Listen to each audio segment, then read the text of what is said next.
ಪ್ರಿಯ ವೀಕ್ಷಕರೇ ನಮಸ್ಕಾರ. ನಾನು ವೀರೇಶ್ ಗಡ್ಡಿಮಾಳ್. ಎಸ್ ನ್ಯೂಸ್ಗೆ ಸ್ವಾಗತ. ಇಂದಿನ ಮುಖ್ಯಾಂಶಗಳು: ಅಂಬಾದೇವಿ ಜಾತ್ರೆಗೆ ಸಿಎಂ ಡಿಸಿಎಂ ಸಚಿವರು ಆಗಮನ, ಸಕಲ ಸಿದ್ಧತೆಗೆ ಪೂರ್ವಭಾವಿ ಸಭೆ. ಭೀಮಾ ಕೊರೆಗಾಂವ್ ವಿಜಯೋತ್ಸವ ಡಿಸೆಂಬರ್ 31ರಂದು ಪಂಜಿನ ಮೆರವಣಿಗೆ. ಪ್ರವೀಣ್ ಕುಮಾರ್ ಧುಮತಿ. MNREGA ನಿರ್ನಾಮ ನಿಲ್ಲಿಸಲು ಮೋದಿ ಸರ್ಕಾರಕ್ಕೆ ಸಂಯುಕ್ತ ಕಿಸಾನ್ ಮೋರ್ಚಾ ಎಚ್ಚರಿಕೆ. ಸರ್ಕಾರದ ಯೋಜನೆಗಳ ಯಶಸ್ವಿಗೆ ಅಂಗನವಾಡಿ ಕಾರ್ಯಕರ್ತೆಯರ ಪಾತ್ರ ಹೆಚ್ಚಿದೆ. DH ಕಂಬಳಿ. ಹಿಂದೂ ಮುಸ್ಲಿಂ ಭಾವೈಕ್ಯತೆ, ಅಯ್ಯಪ್ಪ ಸ್ವಾಮಿ ಮಾಲಾಧಾರಿಗಳಿಗೆ ಅನ್ನ ಸಂತರ್ಪಣೆ. ಅಬ್ದುಲ್ ಕರೀಂ ಸಾಬ್.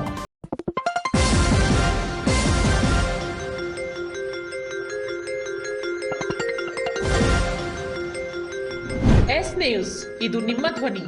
ವಾರ್ತೆಗಳ ವಿವರ.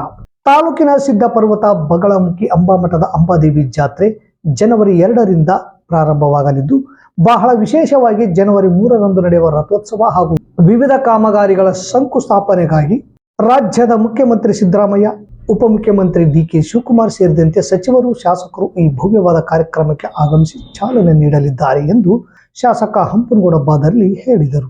ನಗರದ ಕೋಟೆ ಈರಣ್ಣ ದೇವಸ್ಥಾನದಲ್ಲಿ ಶನಿವಾರ ಅಂಬಾದೇವಿ ಜಾತ್ರೆಯ ಪೂರ್ವಭಾವಿ ಸಭೆಯನ್ನು ನೇತೃತ್ವ ವಹಿಸಿ ಮಾತನಾಡಿದ ಅವರು, ವಿವಿಧ ಇಲಾಖೆಗಳ ಅನುದಾನದಲ್ಲಿ ಅಭಿವೃದ್ಧಿ ಕೆಲಸಗಳ ಶಂಕುಸ್ಥಾಪನೆ, ಉದ್ಘಾಟನೆ ಮಾಡುವರು. ರಥೋತ್ಸವ ಬೀದಿ ಜಾತ್ರೆಗಳಲ್ಲಿ 800 ವ್ಯಾಪಾರಸ್ಥರಿಗೆ ಅಂಗಡಿ ವ್ಯವಸ್ಥೆ, 15 ಕೋಟಿ ವೆಚ್ಚದಲ್ಲಿ ಗರ್ಭಗುಡಿ ಹಾಗೂ ಮಂಟಪ ಮುಕ್ತಾಯಗೊಳ್ಳಲಿದೆ.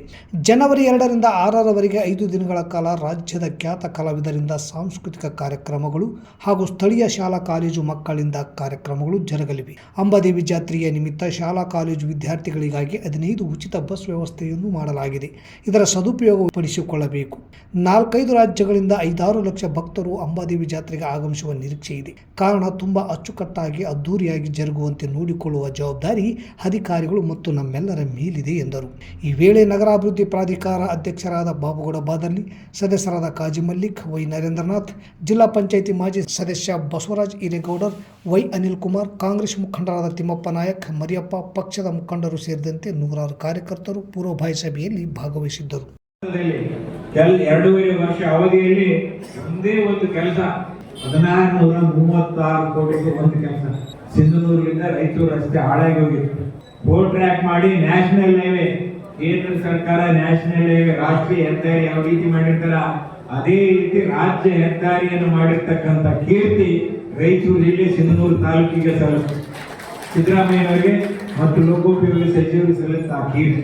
ಈಗಾಗಲೇ ಹೆಚ್ಚು ಕಡಿಮೆ 34ವರೆಗೂ ಆ ರಸ್ತೆ ಮುಗಿದೋಗಿದೆ. 34ರಿಂದ ಈಗ ಸಿಂಧನೂರು ಸ್ಟಾರ್ಟ್ ಆಗಿದೆ. ಇನ್ನೊಂದು 3-4 ತಿಂಗಳಲ್ಲಿ ಅತ್ಯುತ್ತಮವಾದ ರಸ್ತೆ 1 ಗಂಟೆಯಲ್ಲಿ ರಾಯಚೂರಿಗೆ ಹೋಗಬಹುದು. ಇದು ಸಿದ್ದರಾಮಯ್ಯನವರ ಜಿಲ್ಲೆಗೆ ಕೊಟ್ಟಿರ್ತಕ್ಕಂಥ ಒಂದು ಕೊಡುಗೆ. ಇನ್ನು ಬಹಳಷ್ಟು ಜನ ವಿರೋಧ ಪಕ್ಷದವರು ಮಾತಾಡ್ತಾರೆ, ಇಲ್ಲ ಸಿದ್ದರಾಮಯ್ಯನವ್ರ ಸರ್ಕಾರ ದಿವಾಳಿ ಆಗಿದೆ, ಆರ್ಥಿಕವಾಗಿ ದಿವಾಳಿ ಆಗಿದೆ, ದುಡ್ಡಿಲ್ಲ, ಬರೀ ಗ್ಯಾರಂಟಿ ದುಡ್ಡು ಕೊಟ್ಟುಬಿಟ್ಟಿದ್ದಾರೆ, ಯಾವುದೇ ಅಭಿವೃದ್ಧಿ ಕೆಲಸ ಆಗಿಲ್ಲ ಅಂತ ಅಪಪ್ರಚಾರ ಮಾಡತಕ್ಕಂಥ ಪ್ರಯತ್ನ ಮಾಡ್ತಾರೆ. ನಾನು ಅವ್ರಿಗೆ ಕೇಳೋ ಪ್ರಶ್ನೆ ಇಷ್ಟೇ, 1600 ಕೋಟಿ ರೂಪಾಯಿ ಕೆಲಸ ಪ್ರಾರಂಭ ಆಗಿ ಇನ್ನೂ 3 ತಿಂಗಳಲ್ಲಿ ಮುಗಿತಿದೆ ಅಭಿವೃದ್ಧಿ ಕೆಲಸ ಅಲ್ಲ. ಒಂದು ಜಿಲ್ಲೆ, ಒಂದು ರೋಡಿಗೆ ಇನ್ನ 430 ಕೋಟಿ ರೂಪಾಯಿ ನಾಳೆ ಫೈನಾನ್ಸ್ ಕ್ಲಿಯರ್ ಸಿಕ್ಕಳಿ ಕ್ಯಾಬಿನೆಟ್ಗೆ ಬರ್ತಾವ. ತುಂಗಭದ್ರಾ 2 ದಂಡೆ ನಾಳೆ, ಕೊಪ್ಪಳ ಜಿಲ್ಲೆ, ರಾಯಚೂರು ಜಿಲ್ಲೆ, ಬಳ್ಳಾರಿ ಜಿಲ್ಲೆಗೆ ಸಂಬಂಧಪಟ್ಟಿರ್ತಕ್ಕಂಥ ಕೆಲಸ, ಅದು ಅಭಿವೃದ್ಧಿ ಕೆಲಸ ಅಲ್ಲ. ಇವತ್ತು ನಮ್ಮ ಸಿಂಧನೂರು ತಾಲೂಕಿನಲ್ಲಿ ಈಗಾಗಲೇ ಪಟ್ಟಿ ಮಾಡಿ ಹೇಳಿ ಎಲ್ಲವೂ KKRದಿಂದ ಪ್ರತಿ ವರ್ಷ 5,000 ಕೋಟಿ 10,000 ಕೋಟಿ ಅನುದಾನವನ್ನ KKRಗೆ ಕೊಟ್ಟು ಅಭಿವೃದ್ಧಿ ಕೆಲಸ ಮಾಡಿರೋದು ಅಭಿವೃದ್ಧಿ ಕೆಲಸ ಅಲ್ಲ ಅದು. ಭೀಮಾ ಕೊರೆಗಾಂವ್ 208ನೇ ವಿಜಯೋತ್ಸವ ಹಿನ್ನೆಲೆ ಭೀಮಾ ಆರ್ಮಿ ಭಾರತ ಏಕತಾ ಮಿಷನ್ ತಾಲೂಕಾ ಸಮಿತಿ ವತಿಯಿಂದ ಡಿಸೆಂಬರ್ 31ರಂದು ಪಂಜಿನ ಮೆರವಣಿಗೆ ಹಮ್ಮಿಕೊಳ್ಳಲಾಗಿದೆ ಎಂದು ತಾಲೂಕು ಸಮಿತಿ ಅಧ್ಯಕ್ಷ ಪ್ರವೀಣ್ ಧುಮತಿ ಹೇಳಿದರು. ಶನಿವಾರ ನಗರದ ಪತ್ರಿಕಾ ಭವನದಲ್ಲಿ ಸುದ್ದಿಗೋಷ್ಠಿ ನಡೆಸಿ ಮಾತನಾಡಿದ ಅವರು, 28,000 ಸೈನಿಕರನ್ನು ಕೇವಲ 500 ಜನ ಸೈನಿಕರು ಸೇರಿಕೊಂಡು ಸೋಲಿಸಿದ ಕದನ ಭೀಮಾ ಕೊರೆಗಾಂವ್ ಆಗಿದೆ. ಪೇಶ್ವೆಗಳ ಆಡಳಿತದಲ್ಲಿದ್ದ ಜಾತಿ ಅಸ್ಪೃಶ್ಯತೆ, ಮೇಲು ಕೀಳುಗಳ ವಿರುದ್ಧ ಸೆಟೆದು ನಿಂತು ಮಾನವೀಯ ಮೌಲ್ಯಗಳನ್ನು ಪಡೆದುಕೊಳ್ಳಲು ಹಂಬಲಿಸಿದ ಮಹಾರ್ ಸೈನಿಕರ ಧೈರ್ಯ, ಸಾಹಸ, ಕೆಚ್ಚರಿಯ ಹೋರಾಟಕ್ಕೆ ಇದು ಸಾಕ್ಷಿಯಾಗಿದೆ. ಅಷ್ಟೇ ಅಲ್ಲದೆ ಶೋಷಿತರು, ಮೇಲ್ಜಾತಿ ಶೋಷಕರ ಶೋಷಣೆಯ ನಡವಳಿಕೆ ವಿರುದ್ಧ ಯುದ್ಧ ಯುದ್ಧವನ್ನು ಘೋಷಿಸಿ ಗೆಲುವು ಸಾಧಿಸಿದಂಥ ದಿನವೇ ಭೀಮ ಕೊರೆಗಾಂವ್ ವಿಜಯೋತ್ಸವವಾಗಿದೆ. ಭೀಮಾ ತೀರದಲ್ಲಿ ಕಾಳಗ ನಡೆದಿದ್ದರಿಂದ ಇತಿಹಾಸದಲ್ಲಿ ಭೀಮಾ ಕೊರೆಗಾಂವ್ ಯುದ್ಧವೆಂದೇ ಪ್ರಸಿದ್ಧಿ ಪಡೆದಿದೆ.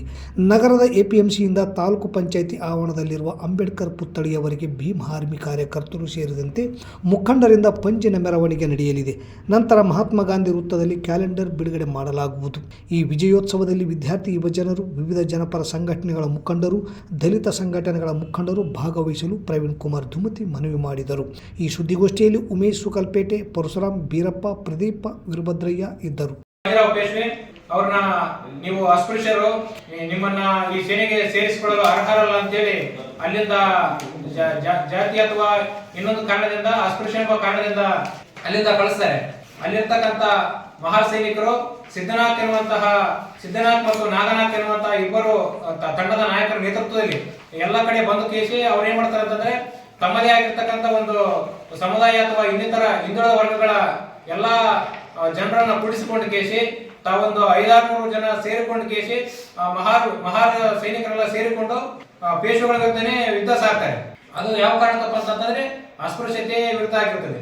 ಆ ಕಾರಣದಿಂದ ಅದು ಕೊರೆಗಾಂವ್ ಎನ್ನುವಂತ ಸ್ಥಳದಲ್ಲಿ ಬಂದು ಸೇರ್ತಾರೆ. ಆ ವಿಷಯ ಎರಡನೇ ಬಾಜಿರಾವ್ ಸೈನಿಕರಿಗೂ ವಿಷಯ ಗೊತ್ತಾಕೇಸಿ ಅವರು ಕೂಡ ಇವ್ರ ವಿರುದ್ಧ ಯುದ್ಧ ಸಾಕ್ತಾರೆ. ಅದು ಬಂದು ಕೇಸಿ ಭೀಮಾ ನದಿ ತೀರದಲ್ಲಾಗಿರ್ತಕ್ಕಂಥ ಕೊರೆಗಾಂವ್ ಸ್ಥಳದಲ್ಲಿ ಬಂದು ಬಿಡುತ್ತಾರೆ. ಅಲ್ಲಿ ನಡೆದಿರ್ತಕ್ಕಂಥ ಯುದ್ಧದಲ್ಲಿ 500 ಜನ ಮಹಾರ್ ಸೈನಿಕರು 28,000 ಎರಡನೇ ಬಾಜಿರಾವ್ ಪೇಶ್ವೆ ಸೈನಿಕರ ವಿರುದ್ಧ ಹೋರಾಟ ಆಗ್ತದೆ. ಈ ಯುದ್ಧವು 12 ಗಂಟೆಗಳ ಕಾಲ ನಿರಂತರವಾಗಿ ಆಗಿರ್ತಕ್ಕಂಥ ಯುದ್ಧ.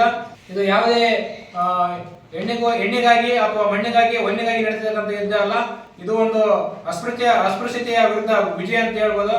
ಆದ ಕಾರಣಕ್ಕೆ ಅಲ್ಲಿ 500 ಜನ ಮಹಾರ್ ಸೈನಿಕರು ಇರ್ತಾರೆ. 28,000 ಪೇಶ್ವೆಗಳ ಸೈನಿಕರನ್ನ ಸೋಲಿಸುವ ಮುಖಾಂತರ ಇದು ಒಂದು ವಿಜಯೋತ್ಸವ ಅಂತ ಹೇಳ್ಬೋದು. ತಾಲೂಕಿನ ಮುಳ್ಳೂರು ಮಲ್ಲಾಪುರ ಗ್ರಾಮದಲ್ಲಿ ಕೇಂದ್ರ ಸರ್ಕಾರದ ಹೊಸ ಕಾಯ್ದೆಯಾದ ನರೇಗಾ ಕಾರ್ಮಿಕರು ಸುಟ್ಟು ಹಾಕಿದರು. ಕೇಂದ್ರ ಸರ್ಕಾರ ಉದ್ಯೋಗ ಖಾತ್ರಿ ಯೋಜನೆ ಸಂಪೂರ್ಣವಾಗಿ ಮುಚ್ಚುವ ಹುನ್ನಾರ ಮಾಡುತ್ತಿದೆ ಎಂದು ಉದ್ಯೋಗ ಖಾತ್ರಿ ಕಾರ್ಮಿಕರು ಹಾಗೂ ರೈತರು ಆಕ್ರೋಶಗೊಂಡರು. ವಿಬಿಜಿಆರ್ಎಎಂಜಿ ಶಾಸನವು ಉದ್ಯೋಗದ ಶಾಸನಬದ್ಧ ಹಕ್ಕನ್ನು ನಿರಾಕರಿಸುತ್ತದೆ, ವಿತ್ತೀಯ ಒಕ್ಕೂಟ ವ್ಯವಸ್ಥೆಯನ್ನು ಹಾಳು ಮಾಡುತ್ತದೆ. ಜಿಎಸ್ಟಿ ಕಾಯ್ದೆಗೆ ತಿದ್ದುಪಡಿ ತರುವ ಮೂಲಕ ರಾಜ್ಯಗಳ ತೆರಿಗೆ ಅಧಿಕಾರವನ್ನು ಮರುಸ್ಥಾಪಿಸಬೇಕು. ತೆರಿಗೆ ಸಂಗ್ರಹದಲ್ಲಿ ರಾಜ್ಯಗಳಿಗೆ ಪಾಲನ್ನು 60% ಹೆಚ್ಚಿಸಬೇಕು. ದೇಶದಲ್ಲಿ ಬರುವ ಆದಾಯ ಕೇಂದ್ರಕ್ಕೆ ಹೊರಟಿದೆ. ಬಡವರ ಉದ್ಯೋಗ ಖಾತ್ರಿ ರಾಜ್ಯ 40%, ಕೇಂದ್ರ ಸರ್ಕಾರ 60% ಹಣ ಒದಗಿಸಬೇಕೆಂಬ ಹೊಸ ಕಾಯ್ದೆಯನ್ನು ಡಿಸೆಂಬರ್ 15ರಂದು ಮಾಡಿದೆ. 20 ವರ್ಷಗಳಿಂದ ಉದ್ಯೋಗ ಖಾತ್ರಿಯ ಹಣ ಕೇಂದ್ರ ಸರ್ಕಾರವೇ ಕೊಟ್ಟಿದೆ. ಈಗ ಏಕಾಏಕಿಯಾಗಿ ಈ ರೀತಿ ಮಾಡಿ ಉದ್ಯೋಗವನ್ನು ಮುಚ್ಚುವ ಮಾಸ್ಟರ್ ಪ್ಲಾನ್ ಕೇಂದ್ರ ಸರ್ಕಾರ ಮಾಡುತ್ತಿದೆ. ಈ ಹೊಸ ಕಾಯ್ದೆಯನ್ನು ಎಲ್ಲ ರೈತರು, ಕೃಷಿಯಲ್ಲಿ ಕೆಲಸ ಮಾಡುವವರು ಸಹ ವಿರೋಧಿಸಬೇಕಿದೆ ಎಂದು ಬಸವಂತರಾಯಗೌಡ ಕಲ್ಲೂರ್, ಯಂಕೋಬ್ ಕುರುವರ್, ವಿರೂಪಾಕ್ಷಗೌಡ, ನಾಗೇಶಗೌಡ ಹೇಳಿದರು. ಈ ವೇಳೆ ಮಲ್ಲಾಪುರದ ಗಿರ್ಜಮ್ಮ ನಾಯಕ್, ಸುರ್ತಿ ಮೇಟಿ, ಪಾರ್ವತಿ ಕುಂಬಾರ್, ಮಲ್ಲಪ್ಪ ಬೆಟ್ಟಪ್ಪ, ನಾಗಮ್ಮ ಭಂಡಾರಿ, ನಾಗವೇಣಿ ಹಾಗೂ ಮುಳ್ಳೂರು ಗ್ರಾಮದ ಅನ್ಸೂಯಮ್ಮ, ಕಾಜಾಬಿ, ನಾಗಮ್ಮ ಗೌಡ್ರು, ನೀಲಮ್ಮ ಮರಿಯಪ್ಪ, ಉಲ್ತಿಗಪ್ಪ ಸೇರಿದಂತೆ ನೂರಾರು ರೈತರಿದ್ದರು. ಎಂಡ್ರು ಮಕ್ಕಳು ಉಪವಾಸ ಬಿದ್ದಾರಂತ. ಯಾರ ಮಕ್ಕಳು? ರಿಲಯನ್ಸ್ ಅಂಬಾನಿ ಮಕ್ಕಳು ಉಪವಾಸ ಬಿದ್ದಾರಂತ. ಅದಕ್ಕೆ ನಿಮ್ಮದು 28,000 ಕೋಟಿ ರೂಪಾಯಿನ ಅಲ್ಲಿ ಕೊಡಕೈತಾರ ಅವರು. ಯಾರು? ಅಂಬಾನಿಗೆ. ಅವರು ಗಂಡ ಹೆಂಡತಿಗೆ ಊಟ ಇಲ್ಲ ಅಂತ ಅಂಬಾನಿ ಹೆಂಡತಿಗೆ. ಆದ್ರೆ ಒಂದು ತಿಂಗಳಿಗೆ ಅವ್ರ ಮನೆ ಕರೆಂಟ್ ಬಿಲ್ 7 ಲಕ್ಷ ರೂಪಾಯಿ ಬರ್ತೈತೆ ಅಂತ. ಅವರು ಮನೆ ಕರೆಂಟ್ ಬಿಲ್ ಒಂದು ತಿಂಗಳಿಗೆ 7 ಲಕ್ಷ ರೂಪಾಯಿ ಕರೆಂಟ್ ಬಿಲ್ ಬರ್ತಂತೆ ಅಮ್ಮ. ಅವ್ರಿಗೆ ಹೋಗಿ ನಿಮ್ ರೊಕ್ಕ ಕೊಡಕಂತಾರಂತ ಉಪವಾಸ ಬಿದ್ದಾರಂತ ಅವರು. ಇದು ಗೊತ್ತಿಲ್ಲ ನಿಮಗೆ. ಇದು ಗೊತ್ತಿಲ್ದಾಗ ಏನಾಗತ್ತೆ ನಿಮಗೆ? ಇರ್ಲಿ ಬಿಡಪ್ಪ, ಕೊಟ್ಟಷ್ಟು ಕೊಡ್ಲಿ, ಮಾಡ್ದಷ್ಟು ಮಾಡ್ಲಿ ಅಂತಾರ. ನಿಮ್ ರೊಕ್ಕ ಒಯ್ದು ಅವ್ರಿಗೆ ಕೊಡಕತ್ತಾರ. ಆ ರೊಕ್ಕನ ನಾವು ಕಸ್ಕೋಬೇಕಂದ್ರೆ ನಮ್ಮ ಕೂಲಿ 125 ದಿವಸ ನಾವು ತಗೋಬೇಕಂದ್ರೆ ನೀವು ಎಲ್ಲಾರು ಏನದಿರಿ, ಮಲ್ಲಾಪುರ, ಕಲ್ಲೂರು, ನಮ್ಮ ಸಿನ್ನೂರು ತಾಲೂಕಿಗೆ ಎಷ್ಟು ಜನ ಉದ್ಯೋಗ ಖಾತ್ರಿ ಕನಿಷ್ಠ 1 ಲಕ್ಷ 2 ಲಕ್ಷ ಜನ ಇದ್ರಿ ನೀವು. ಇಡೀ ಸಿನ್ನೂರು ತಾಲೂಕಿನಾಗ ನಿಮ್ಮಂತವ್ರು ಉದ್ಯೋಗ ಖಾತ್ರಿಗೆ ಹೆಚ್ಚು ಕಡಿಮೆ ಹೋಗೋರು 2 ಲಕ್ಷ ಜನ ಮೇಲ್ಪಟ್ಟಿದ್ರಿ. ನೀವೆಲ್ಲರೂ ಕೂಡಿ ನಮಗೆ ಈ ಉದ್ಯೋಗ ಖಾತ್ರಿಯನ್ನ ತೆಗೆದ್ರೆ ನಿನ್ನ ಎದಿ ಮೇಲೆ ಅಂಗಿ ಮ್ಯಾಗ ಎದಿ ಮ್ಯಾಗ ಅಂಗಿ ಹಿಡಿತೆ ಅಂತೇಳಿ ಹೇಳ್ಬೇಕು ನೀವು. ಯಾರಿಗೆ? ನೀವು ಏನು ಆರಿಸಿ ಕಳಿಸಿರಲ್ಲ. ಈಗ ನೀವು ಆರಿಸಿ ಕಳಿಸಿರಲ್ಲಮ್ಮ MLA, ನೀವು ಆರಿಸಿ ಕಳಿಸಿರಲ್ಲಮ್ಮ MP, ನೀವು ಊರಾಗ 5-6 ಮಂದಿ ಕ್ಯಾಂಡಿಡೇಟ್ಗಳನ್ನ ಆರಿಸಿರಲ್ಲಮ್ಮ. ಅವ್ರು ಏನ್ ಮಾಡ್ತಾರಮ್ಮ? ಅವರು ರಾಯಚೂರು ಅಂಗನವಾಡಿ ಕಾರ್ಯಕರ್ತರು ಸಮಾಜದ ನೆಲಮಟ್ಟದಲ್ಲಿ ಆರೋಗ್ಯ ಮತ್ತು ಶಿಕ್ಷಣದ ಭದ್ರತೆಯನ್ನು ಸೈನಿಕರಂತೆ ಕಾಯುತ್ತಿದ್ದಾರೆ. ಸರ್ಕಾರದ ಯಾವುದೇ ಯೋಜನೆ ಅಥವಾ ಪ್ರಾಜೆಕ್ಟ್ ಯಶಸ್ವಿ ಆಗಬೇಕಾದರೆ ಅದರ ನೆಲಮಟ್ಟದ ಜಾರಿಗೆ ಅಂಗನವಾಡಿ ಕಾರ್ಯಕರ್ತೆಯರ ಪಾತ್ರ ಅತ್ಯಂತ ಮಹತ್ವದ್ದಾಗಿದೆ ಎಂದು ಅಂಗನವಾಡಿ ಫೆಡರೇಷನ್ ಜಿಲ್ಲಾ ಗೌರವಾಧ್ಯಕ್ಷರಾದ DH ಕಂಬಳಿ ಹೇಳಿದರು. ನಗರದ APMC ಭವನದಲ್ಲಿ ಅಂಗನವಾಡಿ ಕಾರ್ಯಕರ್ತೆಯರ ಹಾಗೂ ಸಹಾಯಕಿಯರ ತಾಲೂಕು ಸಮ್ಮೇಳನ ಉದ್ಘಾಟಿಸಿ ಮಾತನಾಡಿದ ಅವರು, ಅನೇಕ ಹಿರಿಯ ವಯಸ್ಸಿನ ಅಂಗನವಾಡಿ ಕಾರ್ಯಕರ್ತೆಯರಿದ್ದಾರೆ. ಆಧುನಿಕ ತಂತ್ರಜ್ಞಾನದಲ್ಲಿ ಹಿಂದುಳಿದಿದ್ದರೂ ಸಹ ಸ್ಮಾರ್ಟ್ಫೋನ್, ಆನ್ಲೈನ್, ಡಿಜಿಟಲ್ ದಾಖಲೆಗಳಂತಹ ಹೊಸ ವ್ಯವಸ್ಥೆಗಳಿಗೆ ಹೊಂದಿಕೊಳ್ಳಲು ಸಾಕಷ್ಟು ಸವಾಲುಗಳಿದ್ದರೂ ತಮ್ಮ ಕರ್ತವ್ಯದಲ್ಲಿ ಯಾವುದೇ ಕೊರತೆ ಬಾರದಂತೆ ಅವರು ಶ್ರಮಿಸುತ್ತಿದ್ದಾರೆ. ನಮಗೆ ಸ್ವಾಭಿಮಾನ ತಂದುಕೊಟ್ಟಿದ್ದು ಸಂಘಟನೆ. ಆದ್ದರಿಂದ ನಾವೆಲ್ಲರೂ ಒಟ್ಟಾಗಿ ಹೋರಾಡಬೇಕು, ನಮ್ಮ ಧ್ವನಿಯನ್ನು ಗಟ್ಟಿಯಾಗಿ ಒಗ್ಗೂಡಿಸಬೇಕು ಹಾಗೂ ಇನ್ನಷ್ಟು ಬಲಿಷ್ಠರಾಗಬೇಕು ಎಂದು ಕಾರ್ಯಕರ್ತೆಯರಿಗೆ ಸಲಹೆ ನೀಡಿದರು. ಈ ಕಾರ್ಯಕ್ರಮದಲ್ಲಿ AITUC ಜಿಲ್ಲಾಧ್ಯಕ್ಷ ಬಾಸುಮಿಯಾ, ಜಿಲ್ಲಾ ಪ್ರಧಾನ ಕಾರ್ಯದರ್ಶಿ ಶ್ರೀಶೈಲ ರೆಡ್ಡಿ, ಕರ್ನಾಟಕ ಜನಶಕ್ತಿ ಮುಖಂಡ ಬಸವರಾಜ್ ಬಾದರ್ಲಿ, ಉಪನ್ಯಾಸಕ ಹಿರಿಯ ಹೋರಾಟಗಾರರು ಚಂದ್ರಶೇಖರ್ ಗೊರೆಬಾಳ್, ಗಿರಿಜಮ್ಮ, CDPO ಅಶೋಕ್ ತುರ್ವಿಹಾಳ್, ಸುಲೋಚನಾ, ಸಂಗಯ್ಯ ಸ್ವಾಮಿ, ರತ್ನಮ್ಮ ಹಾಗೂ ಇನ್ನಿತರರು ಸಮ್ಮೇಳನದಲ್ಲಿ ಭಾಗವಹಿಸಿದ್ದರು. ಸಿರವಾರ ತಾಲೂಕಿನ ಕವಿತಾಳ ಪಟ್ಟಣದ ಮುಸ್ಲಿಂ ಮುಖಂಡ ಅಬ್ದುಲ್ ಕರೀಂ ಸಾಬ್ ತಮ್ಮ ನಿವಾಸದಲ್ಲಿ ಅಯ್ಯಪ್ಪ ಸ್ವಾಮಿ ಮಾಲಾಧಾರಿಗಳಿಗೆ ಅನ್ನ ಸಂತರ್ಪಣೆ ಮಾಡುವ ಮೂಲಕ ಹಿಂದೂ ಮುಸ್ಲಿಂ ಒಂದೇ ಎಂಬ ಭಾವೈಕ್ಯತೆ ಮೆರೆದಿದ್ದಾರೆ. ಪೂಜೆ ಮುಗಿಸಿ ಅಬ್ದುಲ್ ಕರೀಂ ಸಾಬ್ ನಿವಾಸಕ್ಕೆ ಬಂದ ಅಯ್ಯಪ್ಪ ಸ್ವಾಮಿ ಮಾಲಾಧಾರಿಗಳಿಗೆ ಸ್ವತಃ ತಾವೇ ಮುಂದೆ ನಿಂತು ಹೋಳಿಗೆ, ಚಪಾತಿ, ಪಲ್ಯ, ಹಸಿ ತರಕಾರಿ, ಚಿತ್ರಾನ್ನ, ಹಪ್ಪಳ, ಅನ್ನ ಸಾಂಬಾರು ಉಣಬಡಿಸಿದರು. ನಂತರ ಅಬ್ದುಲ್ ಕರೀಂ ಸಾಬ್ ಮಾತನಾಡಿ, ಅಯ್ಯಪ್ಪ ಸ್ವಾಮಿ ಭಕ್ತರಾಗಲು ಮಾಲೆ ಧರಿಸಲು ಯಾವುದೇ ಜಾತಿ ಧರ್ಮದ ಭೇದವಿಲ್ಲ. ಹೀಗಾಗಿ ಸತತ ಕಳೆದ 4 ವರ್ಷಗಳಿಂದಲೂ ಸಹ ಅಯ್ಯಪ್ಪ ಸ್ವಾಮಿ ಭಕ್ತರಿಗೆ ನಮ್ಮ ಮನೆಯಲ್ಲಿ ಭೋಜನದ ವ್ಯವಸ್ಥೆಯನ್ನು ಮಾಡುತ್ತಿದ್ದೇನೆ. ಧರ್ಮ ಜಾತಿ ಎಣಿಸದೆ ಮಾನವ ಕುಲಕ್ಕೆ ಒಳಿತನ್ನು ಬಯಸುವುದು ಶ್ರೇಷ್ಠ ಎಂಬುದು ನನ್ನ ನಂಬಿಕೆ. ಹಿಂದೂ ಮುಸ್ಲಿಂ ಭಾವೈಕ್ಯತೆ, ಪರಸ್ಪರ ಗೌರವ, ಸಾಮರಸ್ಯ, ಸಹೋದರತ್ವದೊಂದಿಗೆ ಬದುಕಬೇಕು.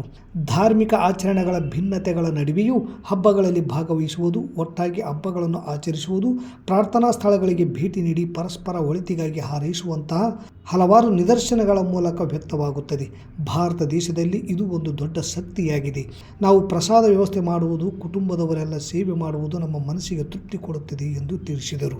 ಗುರುಸ್ವಾಮಿ ಚೆನ್ನಯ್ಯ ಸ್ವಾಮಿ ಮಾತನಾಡಿ, ಅಯ್ಯಪ್ಪ ಭಕ್ತರಿಗೆ ಯಾವುದೇ ಜಾತಿ ಧರ್ಮದ ಭೇದ ಭಾವ ಇಲ್ಲ. ಹಿಂದೂ, ಮುಸ್ಲಿಂ, ಕ್ರೈಸ್ತ ಹೀಗೆ ಯಾವುದೇ ಧರ್ಮದವರ ಮನೆಯಲ್ಲಿ ಪೂಜೆ ಮಾಡಲು ಮತ್ತು ಪ್ರಸಾದ ಸ್ವೀಕರಿಸಲು ಅವಕಾಶವಿದೆ.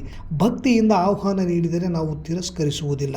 ಈ ಭಾಗದಲ್ಲಿ BA ಅಬ್ದುಲ್ ಕರೀಂ ಸಾಬ್ ಅವರು ಸತತ 4 ವರ್ಷಗಳಿಂದ ಭಕ್ತರಿಗೆ ಪ್ರಸಾದದ ವ್ಯವಸ್ಥೆ ಮಾಡುತ್ತಿದ್ದಾರೆಂದು ಮೆಚ್ಚುಗೆ ವ್ಯಕ್ತಪಡಿಸಿದರು.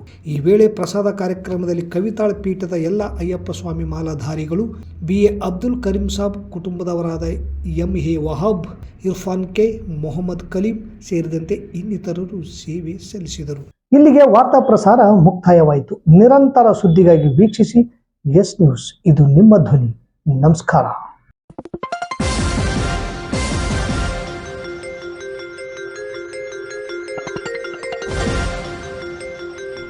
ಎಸ್ ನ್ಯೂಸ್, ಇದು ನಿಮ್ಮ ಧ್ವನಿ.